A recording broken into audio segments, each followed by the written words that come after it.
పైన ఉన్న కింద ఆసీనులైన పెద్దలందరికీ నమస్కారం.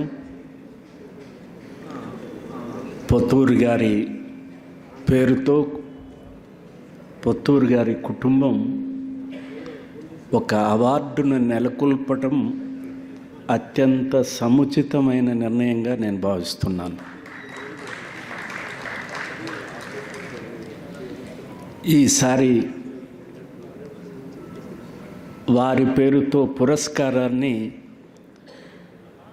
తెలుగువారైన వెంకటనారాయణ గారిని ఎంపిక చేయటం కూడా హర్షించదగ్గ నిర్ణయం అని చెప్పి నేను భావిస్తున్నాను.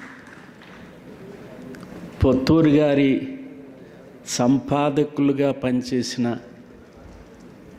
లేదా ఇతర రకాలుగా సంపాదకుడు కాకపోయినా పనిచేసినటువంటి సందర్భాలలో నేను ఎక్కడ వారి దగ్గర పనిచేయలేదు. ఆంధ్రప్రభలో కానీ, ఆంధ్ర భూమిలో కానీ, జనతలో కానీ, ఈనాడులో కానీ నేను బాగా ఎరుగుదును, వారు కూడా బాగా ఎరుగుదురు. నేను కలిసినప్పుడల్లా ఇతరులకి పరిచయం చేయటానికి మా లీడర్ అనే పేరుతోనే పరిచయం చేసేవారు. ఆ పరిచయం అత్యంత ఆత్మీయంగా నేను ప్రెస్ అకాడమీ ప్రథమ అధ్యక్షులుగా ఉన్నప్పుడు 1.5 సంవత్సరాల పాటు వారితో దాదాపు ఉమ్మడి రాష్ట్రంలో 23 జిల్లాలు ప్రయాణం చేశాను. వారిది ప్రారంభోత్సవం తర్వాత ఒక ప్రసంగం అంశం మీద, జర్నలిస్టులకి సంబంధించిన అంశాల మీద.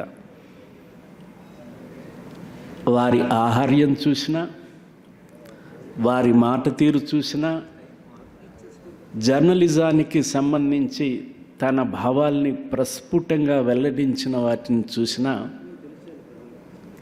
ఎవరైనా వారు గౌరవించాలని చేతులెత్తి నమస్కారం చేయాల్సిందే.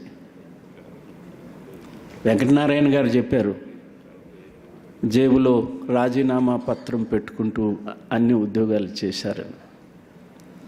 నిజంగా తెలుగు జర్నలిజంలో ఆఖరి సంపాదకులు అనుకుంటున్నాను జేబులో రాజీనామా కాగితం పెట్టుకొని పనిచేసిన వ్యక్తి ఈ తరానికి. వారు మన చరిత్రను మనం రాసుకోవాలి కదా, తెలుగు పత్రికలకు సంబంధించి గ్రంథస్థం చేయటం అవసరం. ఇప్పుడు పత్రికల విస్తరణ సంఖ్య, జర్నలిస్టుల సంఖ్య అన్నీ పెరిగిపోయాయి, రీడర్షిప్ పెరిగింది. అసలు పత్రికలు ఏమిటి, తెలుగు పత్రికలు ఎక్కడి నుంచి వచ్చాయి, ఎప్పుడు ప్రచురణ మొదలైంది, ఏ పత్రిక ఏ రకంగా వచ్చింది, ఎక్కడ అంతర్ధానం అయిపోయింది, ఈ వివరాలు ఖచ్చితంగా గ్రంథస్థం చేయటానికి మీరే అర్హులు, మీరే రాయాలా అంటే ఆదేశించారు అధ్యక్షుల వారు. నేను చేస్తాను అని చెప్పాడు. అయితే నాకు 2 సంవత్సరాల గడువు ఇవ్వాలా అన్నారు. నేను అనుకున్నాను నా కాలంలో నా పీరియడ్లో పూర్తి